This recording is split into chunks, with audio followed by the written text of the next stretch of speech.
is Tipping Point Radio. I'm Craig Merriweather, and you're listening to The Mastermind Show. Have you ever walked into a party afraid of what people were thinking of you? Has someone ever forgotten that they have met you before? Or have you ever stumbled your way through an awkward date? Well, if so, this interview is for you. Understanding people is the most important life skill a person can have, yet we are not taught people skills in school, nor do our parents sit us down and teach us how to interact effectively with other people. But here's the problem. You can't succeed in business, life, or love without mastering people skills. If you want to win the deal, get the date, negotiate the sales, or influence others, you have to understand the science of people. If you're asking the questions, what makes someone charismatic? Why didn't I get that date? Why do people like me? How can I win the deal? Well, using the latest research on human behavior, psychology, and relationships, Vanessa Van Edwards is going to answer those questions. Vanessa is a published author and behavioral investigator. She is a professional people watcher, speaking, researching, and cracking the code of interesting human behavior for audiences around the world. Vanessa's groundbreaking workshops and courses teach individuals how to succeed in business and life by understanding the hidden dynamics of people. Vanessa is a Huffington Post columnist and Penguin author. She has been featured on NPR, The Wall Street Journal, The Today Show, and USA Today. She's written for CNN, Fast Company, and Forbes. Vanessa has spoken to groups around the globe, from the stage at the Consumer Electronics Show to presenting research at MIT. She is the author of Human Lie Detection and Body Language 101. And you can also find out about her very popular online video courses, The Secrets of Body Language, How to Be a Human Lie Detector, and Body Language for Entrepreneurs at her interview page at tippingpointradio.com/Vanessa. That's Vanessa. tippingpointradio.com/Vanessa. Now here's my interview with Vanessa Edwards. Hello, Vanessa. Welcome to the show. Thanks. I'm excited to be here. I'm so excited to have you on the show for me because it's such an interesting topic, body language and how to use your body, facial expressions, your eyes, how to look at people, how to orientate your body to give the best impression, because there's that cliche, you never get a second chance to make a first impression. And what really interested me about this whole subject was a little bit from Malcolm Gladwell's book, Blink. And in the first chapter, he mentions that there is this study done where these researchers were trying to see if students could evaluate a teacher just by looking at videotape of them. And they started doing all these different weird things with it. And finally, they got it down to, let's give them 10-second little snippets without sound and see if they can, what their judgments are about the teacher, how well they taught the class. Then they got it down to 5 seconds, and then they got it down to 2 seconds. So these students were looking at 2 seconds of video of a teacher in front of a class with no sound, and their evaluation of that teacher was spot on with the evaluations the teacher got at the end of the semester from the students who had been sitting there for 3 hours a week for 10, 12 weeks. And so it has to all come down to the body language. They're not listening to them talk. They're listening, they're watching the body. For 2 seconds was accurate. So first off, let's, if you could kind of explain what it is you do and how maybe you got into this field of body language, because there's not a whole lot of you doing this, and it's such an important part of not only business but relationships and working with kids and things like that if you're a parent. So how did you get into it, and what exactly is it that you do? Yeah, that study is actually one of my favorites in body language, and it has been repeated over and over again. So that has been shown with other classrooms, with other teachers, in the law environment, that the idea that people decide if they're going to like you, if they're going to believe you, if they're going to trust you within the first 2 to 3 seconds. And sometimes it's under a second, especially with web pages. They find that someone decides if they like or trust a website in under a second. So the question is, how do you leverage that? And that's exactly why I started to get into this work, where I always joke that I'm a recovering awkward person. I used to sort of dread networking events and pitch meetings, and I didn't know how to showcase my ideas. I had ideas, but I didn't know how to explain them, how to sell myself. It made me very uncomfortable. And so I started to do research into nonverbal behavior, just as like, maybe this will help with it. And it opened up a whole new world for me. I figured out how to tap into a confidence I didn't know that I had, how to present my ideas in a credible and trustworthy way so that what I was saying was matching my body language. The biggest problem that people have is that their verbal does not match their nonverbal.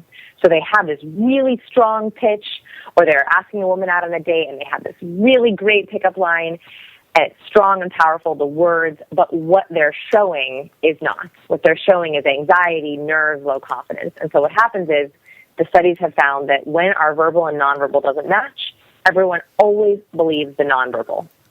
So that's why you go into meetings or you go on dates and you just don't know why they don't go well. Typically it's because you did say everything right, but how you said it is not right.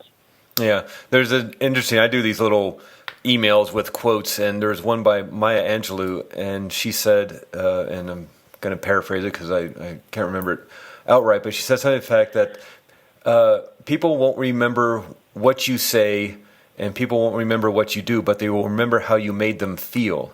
And if you're with your body language, with your eyes, they're not going to remember what you said the day later, a week later, but they're going to remember if you made them feel uncomfortable. Everybody knows the person who comes, the life of the party. They walk into the room, all of a sudden that energy changes. Or to the other extreme, the other way around, the sad sack who just like brings everybody down in the meeting or at the party or wherever, and it's all body language and energy.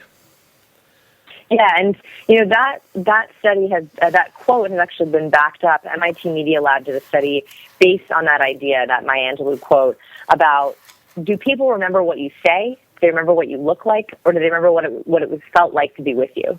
And they actually did show that people very rarely remember the content of what you said, but they remember what it felt like. And I was just at a TED conference this last weekend in Portland, Oregon, and it was so interesting because I was watching, it was 14 speakers in a day, so it was a lot of speakers, and I was watching people come up on stage, and every break you'd sort of talk to people around you and say, who is your favorite? Who is your favorite?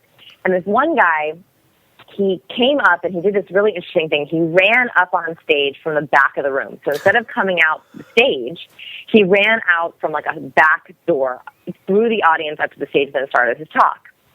And he was running. And I was like, what an interesting way to come up on stage. And I didn't think about it again, but I was listening very closely to his talk. He was talking about, the power of video. And he didn't really say much. Like, I was taking vigorous notes, and I was like, there's no content here. Like, he has great energy, but no content.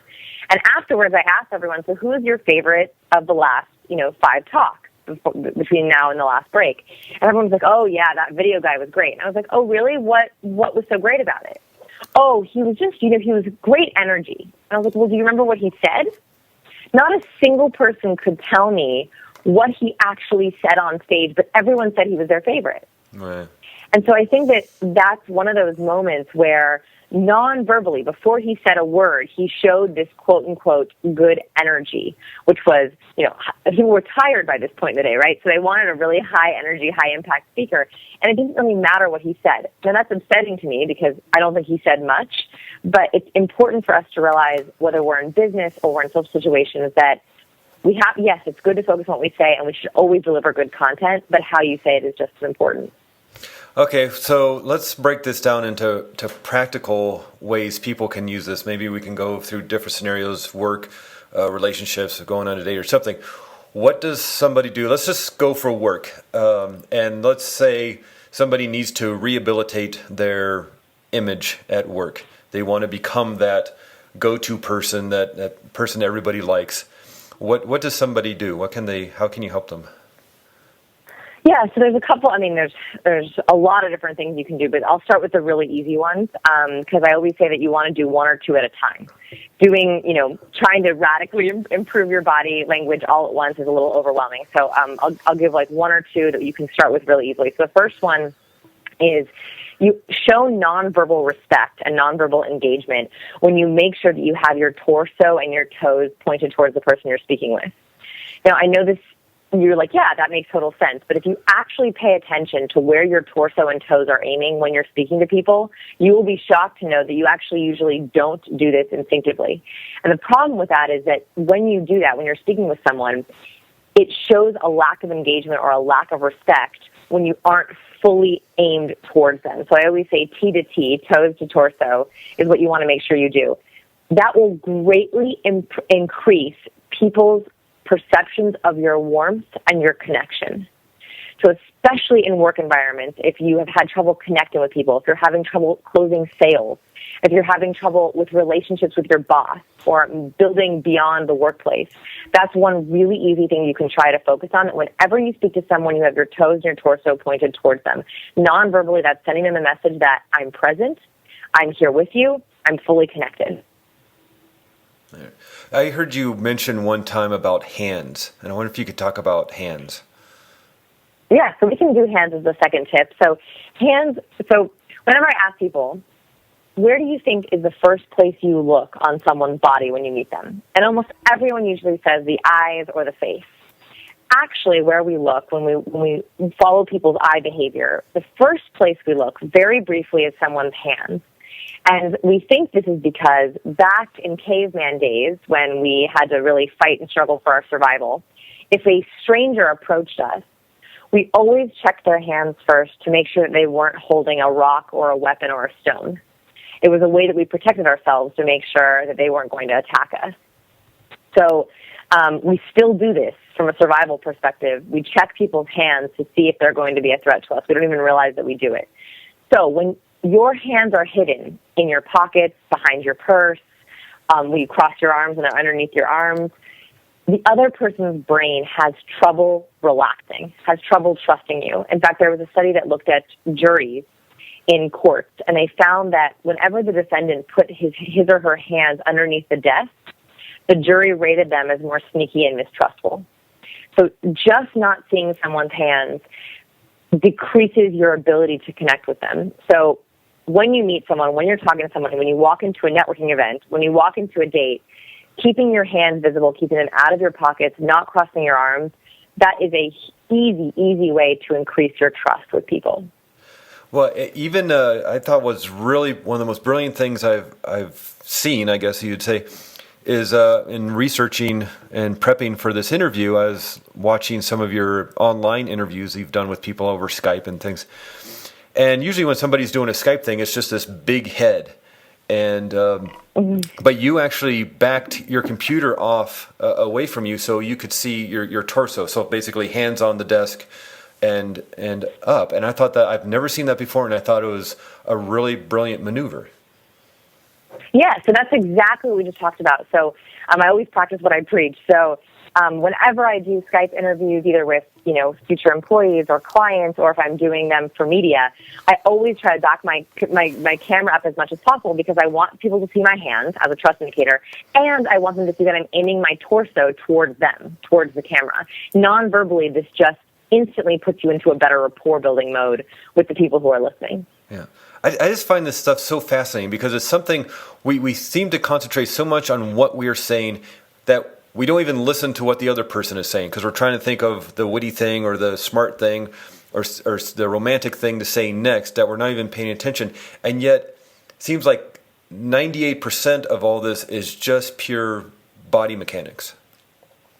Yeah, for me, it's a really, I'm very passionate about this work because people spend so much energy and time on what they say, and they have the most powerful, amazing pitch or words, but they forget about everything else, and so they don't understand why they come across as not relatable or not trustworthy. And so for me, I feel like we were all born with a body. It's something that we already have. We don't need to do anything to get it. We just need to know how to use it. It's like we're walking around with a giant power tool, but we're still using like our hammer and screwdriver.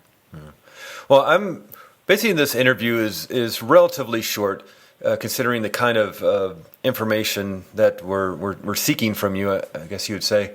I want to tell everybody about your website. It's Science of People, and it's actually one of the better websites I see. I talk to a lot of people. I go to a lot of people's websites, and it's so easy to maneuver through. But it's also one of these websites that you need to take some time on. There's a ton of content. Lots of stuff to go there. But one of the things I want to ask you about, I'm picking your brain. I'm getting little tidbits here and there, but you actually do online courses about this stuff, about body language. You even do some courses about lying, seeing lie detection. And I was wondering if you could talk about real quick, and then we'll get back into some more tips. But obviously, this is a half an hour interview or so, and these are hour-long courses. So maybe you could explain what goes on in these courses of yours. Sure. So Science of People is, the whole website's free, all the content is free. It's where I have research interns who, we look for the latest research coming out of academic institutions and peer-reviewed journals, and we pull the data and we look at what could be applied in real life. So any of the research that we're like, this could be used in business, or this could be used in dating, or this could be used for recovering awkward people like me, we pull out the studies and we translate it into what we call bite-sized science. So very easy to understand, easy to remember, and can be applied very quickly. So what we started to do is, once I built up a big database of these articles, is people said, I just want you to just teach me the best of the best in this topic. And so we started to create courses. Now we have 4 different courses. Most of them are on body language and lie detection. We're coming out with our first influence course coming up. Actually, it's going to be completely free. It's the 7 scientifically proven ways to increase your influence, and anyone who wants it can get it. I just want to be able to provide the information to people. So if anyone wants it, you're welcome to go to my website and get it. And so the body language courses are between 2 and 4 hours. And what we do there is take you through step-by-step of how do you increase your body language, how do you improve your body language to optimize whatever situation you're in. We also teach lie detection. So teaching lie detection is a very complicated but fascinating science. It's very centered along body language, microexpressions, and statement analysis. Statement analysis is what you say, how you say your words. Microexpressions are very brief facial expressions, and body language is obviously how you work with your body and your limbs to express emotion. So there are 7 steps to lie detection, and we teach that course. It's about a 4-hour course.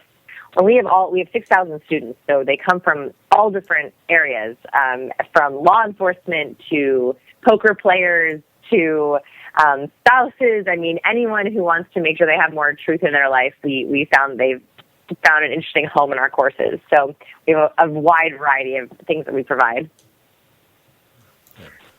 One of the fun things on your website is you have this section called Heroes. Yeah. Yeah, so our heroes, it's very important, we study people. We're the science of people. And so, number one, it's important that we have a huge portion of our proceeds that give back to people. So we help struggling entrepreneurs in the developing world through Kiva. So, I'm an entrepreneur. I started my company 8 years ago and I needed all the help I could get, believe me. And a lot of people helped me along the way. So we pick entrepreneurs every month to sponsor and feature. We also give free courses to U.S. veterans as a thank you for their service. So if you know any veterans who are listening or friends, you're welcome to send them our website, and we will give them full scholarship to our courses as a way of thanking them. And then I also feature reader heroes. So those are readers who have taken body language to do good. They've done something in their life that they never could have done before, and we feature their stories and just tell them that we support them because making change is hard. It's really scary to say, wow, I think I've not been connecting with people, or I've not been interacting with people in the best way for me. I want to change things. And that is scary. I mean, it took me 3 years to finally face that I had some changing to do. And so we try to feature people who are doing really, really cool things. Well, the other day I was invited over to a party at a neighbor's house. She's just having a get together with a bunch of friends, and I went over there and I grabbed something to eat, and I didn't know anybody there. I knew my neighbors, but they were busy with 20 other people and getting food and doing all their stuff. And I love talking with my neighbors, and I like hanging out. But when there's 30 people in the room, I found it hard to maneuver my way into conversations that obviously all these people knew each other. And one of the things I've loved on your website, you have a phrase in there. You've met thousands of people at events and conferences and networking parties, and you have never met a boring person. And yet when I went to that party, I felt like the most insignificant, boring person because I couldn't find a way in. What would you tell me to do next time? Yeah, that's a really, really good question, because I think it comes up a lot for people, but they think they're the only one with that problem, and you are not the only one with that problem at all. So something that I figured out is what I call hacking a networking event or hacking an event. And this works at parties or networking events, in that we typically go to the wrong spots to talk to people. So, for example, usually people, when they get into an event, they get in, they put their coat down. If there's a name tag table, they get a name tag. And they are sort of like overwhelmed with the entire room, right? So they sort of stand there, and I've watched people go into, I'm a creepy professional people watcher, right? So I love watching people at parties and events like this. It's so funny because they put their coat down and they turn to the room, and it's like they go into like that fight or flight, like wide-eyed, deer in the headlights, like, holy shoot, like, I don't know if I'm allowed to curse in here, you know, like, oh my God, there's so many people in this room, and like, I don't know what to do. So that's the worst place to start a conversation. And typically people are so desperate to not be standing there awkwardly, they'll turn to anyone and say, hi, or how are you? And it ends up in this kind of weird conversation. So what I always say is, always make a beeline for a social lubricant. So whether that's water or a glass of wine or beer, so you have a direct path when you first walk into a place, because you never want to meet people right at the door. You're not your most calm. Your cortisol and your adrenaline is pumping whenever you first walk into a room. No matter how confident you are, no matter how extroverted you are, that is the most tense place. So you're not in the best place to make conversation. And second, the other people who have just walked in are also very stressed and have their adrenaline pumping. So you don't want to get them at that moment either. So once you put your coat down, make a beeline for the kitchen or the bar or get a glass of water. The best place to meet people is either waiting in line while you get your drink or right as they exit the bar or the kitchen. That's the sweet spot, because studies have shown that once people have a drink or food in their hand, their heart rate goes down, their cortisol stops pumping, and they are much more open to meeting people. It's also a very easy way to make conversation starters. So I have a whole bunch of conversation starters on my website around, like, so on a scale of 1 to 10, how bad is the wine? Or, do you know who brought this? Or there's a whole bunch of really easy in that juncture. So that's the sweet spot. I always stand right where people exit the bar and or the kitchen. Okay. Let me throw another scenario at you. I need to go to my boss and ask for a raise. How do I enter that with confidence? And again, like those students with the teacher, you kind of have 2-3 seconds to make an impression as you walk into that office or conference room, or maybe, forget even the raise, like winning a new client or something. That first 2-3 seconds, what do I need to do to make a positive impression and influence this person? Yeah, I actually have a free interview on my website about how to negotiate for a salary or promotion. So that would be, if you actually have that coming up, meeting with a boss or something big like that, definitely check out that interview because it's free. It's hard to answer that quickly because it depends on what your weaknesses are. One of the things that we do is we try to identify people's weak spots, because some people, they have great posture, they have a very open torso, so they don't need to work on it. Other people do a lot of blocking behavior. The biggest one is probably to take up physical space. So when we're nervous or when we're tense, we typically roll our shoulders in. We do blocking behavior, which means we cover our torso either with a notebook or a piece of paper or a purse or a drink, or our arms by crossing our arms over our chest. The problem is there's 2 problems with that. One is it looks very low confidence. So if you're asking for something, someone's going to be less inclined to believe that you actually need it or want it or deserve it. And second, the less space you take up, the less confident you feel. So studies done by Amy Cuddy at Harvard Business School found that when people go into those low power positions, so the less space they take up, their cortisol levels shoot up. Cortisol is a stress hormone. It makes us think slowly. It causes us to gain weight. It's what we don't want coursing through our veins when we're in an interview or we're going into a pitch. And people who stand in high confident body language or high power posing, this is when they're expansive, they keep their shoulders back, they don't block, they take up space, they swing their arms and take larger steps. When they do that, their testosterone levels increase and their cortisol levels drop. So testosterone is a strength hormone. It's exactly what we want coursing through our bodies during a pitch. So testosterone makes us think faster, increases our cognitive abilities, and increases our endurance. So just that, before you walk into a room, taking a deep breath, relaxing your shoulders down and back, keeping your arms loose by their sides, and thinking about expanding, taking up more space, that makes you look more powerful, and it also makes you feel more powerful. Okay, there's a this, I don't know if it's true or not, so maybe you can enlighten me and the audience, that you're supposed to mirror the person you're talking with. So if you're the person you're talking with is sitting down and leaning back with their legs crossed and hands folded in their laps, you're supposed to sit back with your legs crossed and your hands in your lap. If they're leaning forward with their arms on the table, really looking like they're excited and about to attack, you're supposed to do the same. Is that true?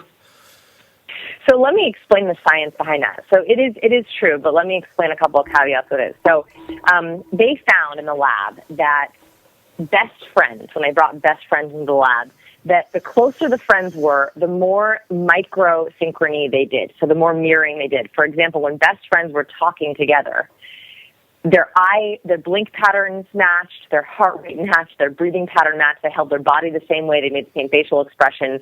This is why that, in 101 Dalmatians, they joke that owners look like their dogs. Couples also tend to look more and more alike as they get older because their facial expressions have been mirroring each other for so long that the muscle development in our faces actually just develop in the same way. It's like, people who over exercise their calves or their biceps. Couples mirror each other's faces couples who are very close and in love mirror each other's faces, so they end up having the same muscle structure and development. Anyway, so that's where it comes from, is this idea that people who we already naturally get along with, we mirror. And so many salespeople advise that you should mirror your clients. I think that this is a good piece of advice, and I do offer it with a lot of caveats. First is it can be seen as very creepy. If someone figures out that you're doing it because you're not doing it subtly, it has worse than a bad effect. It is a deal breaker. So what I always say is I don't like to mirror people's gestures and every time they move, they move. But what I do try to do is match their temperament and match their tone. So, for example, I was pitching, it was a phone pitch, and I was pitching, a lot of people don't realize that nonverbal behavior works really well over the phone as well. It's not just person to person. So I was pitching him on doing a corporate workshop, and he was from the Deep South. And so I speak very quickly, as you can hear. He spoke in a nice southern drawl, real slow, real nice, that kind of cadence. And I do a horrible southern accent, but you get the idea.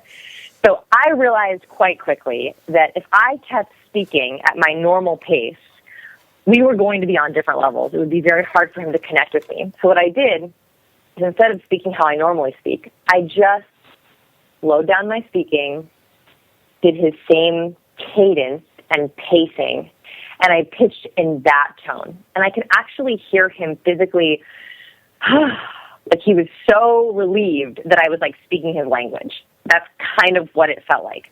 So again, I wasn't mirroring his accent. I was just slowing down my tone to match his more.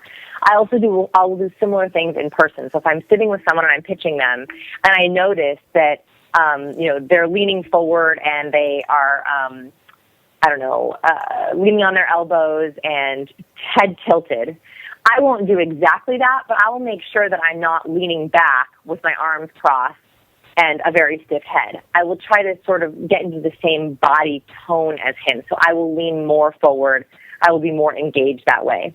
So it's more of just getting on their same level, on the same page, as opposed to copying them, if that makes sense.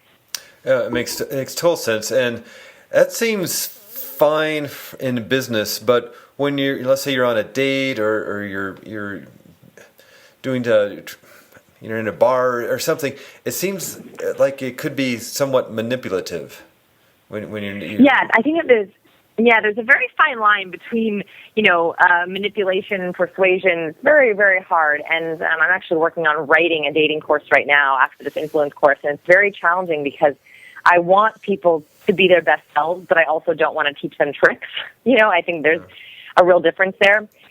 In the dating world, in the social world, at bars, things like that, people actually mirror all the time. In fact, you can tell how good a date is going based on how much they're mirroring each other. I highly recommend, I usually encourage my students to practice observing before they even apply themselves, because it helps them see it in action. So next time you're at a restaurant or a bar, look around at first dates and try to guess how well the date is going based on their body language.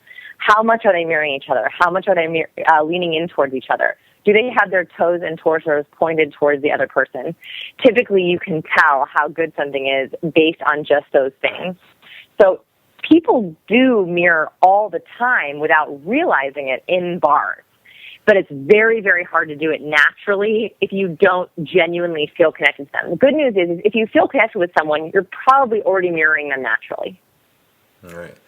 Well, it goes back to, you can have these little, I don't want to call them tricks, but these little tools to help you, but you still have to be the real deal, and you still have to be an authentic, interesting person with something to offer of value, whether it's in the romantic world or in the business world.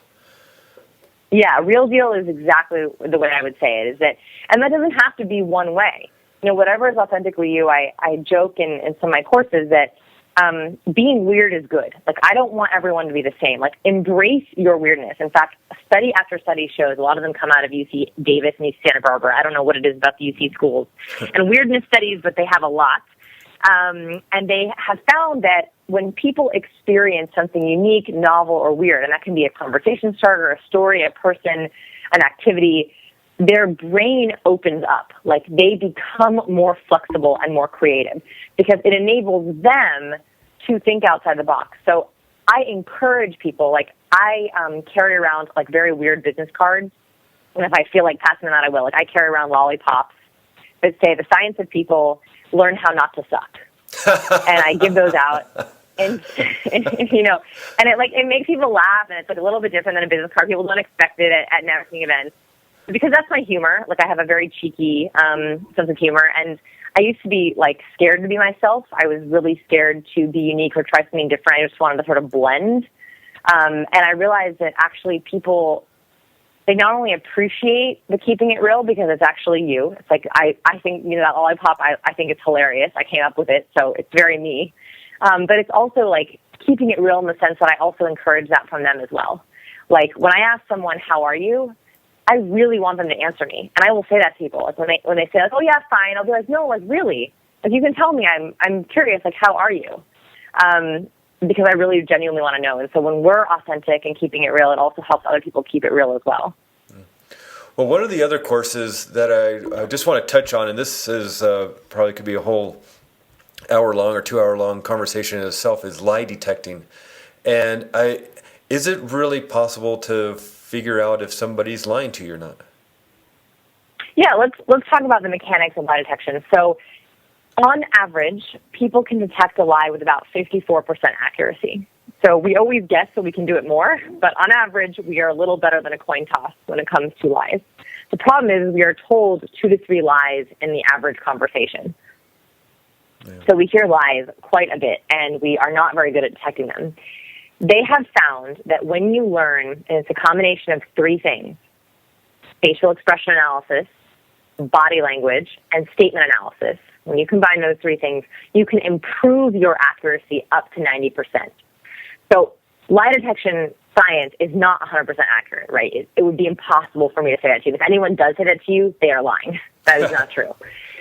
But you can improve your ability by up to 90% if you practice with those 3 different techniques. So what we do is we've taken the science of lie detection, things that have been found in the lab. A lot of the studies that we use are used by Secret Service, FBI, CIA, anti-terrorist organizations. We just use them in business and dating.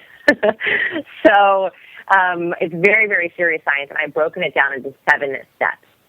So those 7 steps are what get you to learn those different areas. I actually have an interesting, I'll quiz you, Craig. Are you ready? Oh, God. Okay, yes. I didn't know there was going to be a pop quiz. Okay. All right. Okay. And if you've read, you might have seen this on my website, and if you had, that's totally okay. So, which mode of communication has the most amount of lying? Is it A, emails, B, person to person, C, phone, or D, IMs? Oh, Lord. Email? Go with email? Okay, so that is the most common guess. So the mode of communication that has the most amount of lying is phone conversations. Really? And the first time I read that, I was like, what? Yeah, I was like, really? And then I thought about it more, and I was like, oh, that makes sense. So let me explain how that works. it is a huge cognitive load on our brain to lie. There's a lot of things that our brain does when it's lying. Number one, it's trying to keep the truth and the lie straight. It's trying to convince you of the lie. It's trying to see if they're being believed. So it's trying to keep a couple different things straight at once. So lying to someone's face is incredibly difficult because you have to think about your body language. So face-to-face, so it goes phone, then face-to-face, then emails, then IM. The reason why emails and IM have the least amount of lying is because there's a paper trail.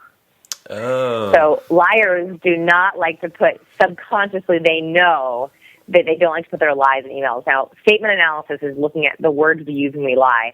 And it's very interesting because people typically take out pronouns, personal pronouns, when they lie in writing. So they skip I, me, my, we. Because they literally don't want to self-implicate themselves. And I actually caught myself doing this the other day. So someone asked me to go to coffee, and I really, really didn't want to go to coffee with them. And so I was like, how do I get out of this? Like, I don't know. And so I said, instead of saying, I'm really busy, I said, been really busy. And I noticed that my email, I had taken out the personal pronouns to get out of this coffee because that wasn't actually the reason I didn't want to do the coffee. So I even caught myself doing that in terms of statement analysis. So emails and IMs, the least amount. Face-to-face, it's very hard to lie to someone's face because our brain can't handle the load. Phone conversations, however, are this little narrow area where there's no paper trail and you don't have to lie to someone's face. Now, if you're doing a lot of phone interactions with clients or you talk to people on the phone a lot, here's how you can increase honesty in phone conversations. One, you can tell them at the beginning of the call that you're going to be taking notes and you're going to send them updated outlines at the end of the call. This is great in business, by the way. Usually clients love this. It's a very good thing. So just by saying that it will be translated into writing can increase the honesty in the conversation because subconsciously the other person hears, this will be taken down in bullet note form. And by the way, this is great. It's great in business. It's a great practice in business anyway to send someone an email afterwards. And I will tell you, I have taken notes from calls, sent them bulleted emails after the call, and then they had to correct things that they had lied about in the bullets. So that does happen. It's a great way to make sure you have all your bases covered. Another thing that you can do is mention that you're happy to do a follow-up meeting in person. I also try to do as many Skype calls as possible. Well, what I find really cool about this course, and again, people go to scienceofpeople.com/courses and you'll see these courses, and they're tremendously inexpensive. But again, doing research for this interview, I heard you talk about a father and his son and how he knew something was going on with his son, and he took this lie detector course. And not only did it help him figure out that there was something going on with his son, but helped him ask the right questions. And do you know the story I'm talking about? Yeah, I think, so what a lot of people don't realize is, the purpose of lie detection, or why I teach it, is not, anti-terrorism, FBI. It's not high security, gotcha kind of lies. That is not the point. The reason that we teach lie detection is just so that you can better read the people around you. And so with this father and son, his son was lying to him about typical teenage things, but he didn't understand the emotions behind the lies. And so one of the things that we teach, the body language and the micro expressions, are reading people's emotions behind what they're saying. So if you're speaking to someone, whether it's a client or a spouse or a child, if you can understand that what they're feeling is fear, that's a very, very different line of questioning. It's a very different kind of support that you can offer them, because we always typically think that people are angry. That is usually not the case. Usually people are afraid, they're sad, they're upset, they're confused. And so it's learning how to read the hidden emotions behind what's happening, whether that's a lie or a truth. It helps you be a better spouse, be a better partner, and be a better person to connect with. The thing about the father and son situation was the father ended up finding out after seeing the traces and using your tools to find out that he wasn't being truthful. The father found out his son was being bullied at school, mm-hmm. and that the bully was saying, if you say anything to anybody, it's going to even be worse. And the father, through this lie detection and the tools you were giving through your course, was able to get the truth and deal with the situation. And that's a huge leg up for parents. And, you hear lie detector and think, oh, okay, well, was my husband really working late last night, or was he out at the bars, or is my client lying to me, or is my co-workers or employees lying to me? Well, it can also have this effect of even strengthening your relationship with your family, with your children. And anyway, it's an amazing course, as the Secrets of Body Language, which can be helpful in so many different ways. I mean, we touched on a bunch of them, and we're already at the 40-minute mark, and it seems like we're just getting started. And so many ways to use this information, either in your social life, in romance, in business, in being an employer and in being an employee, and wanting to get a leg up in the place you work at. So anyway, I'm so appreciative of you being here and taking your time, and it's such amazing information. And I especially when the romance course is ready, definitely would love to have you back at some point. Yeah, I'm writing it literally like as we speak. When I hang up with you, I go back to designing section 3. So I'm working on it. All right. Well, that's so amazing, and because I think a lot of people need that as well. It's very, very difficult out there, and again, you have 2-3 seconds, so why not get the tools you need to make a great impression? So Vanessa, I so appreciate you being here. Scienceofpeople.com is the website, and I'm sure you can from there find her on Facebook and Twitter and all that good stuff. So Vanessa, thank you so much. We'll talk to you again. Thanks so much for having me. Have a good one. I hope you enjoyed the interview with Vanessa Van Edwards. If you'd like more information about her popular online video courses, The Secrets of Body Language, How to Be a Human Lie Detector, and Body Language for Entrepreneurs, go to Vanessa's interview page at tippingpointradio.com/Vanessa. That's VANESSA. tippingpointradio.com/Vanessa. Thanks for listening, and I'll talk to you next time.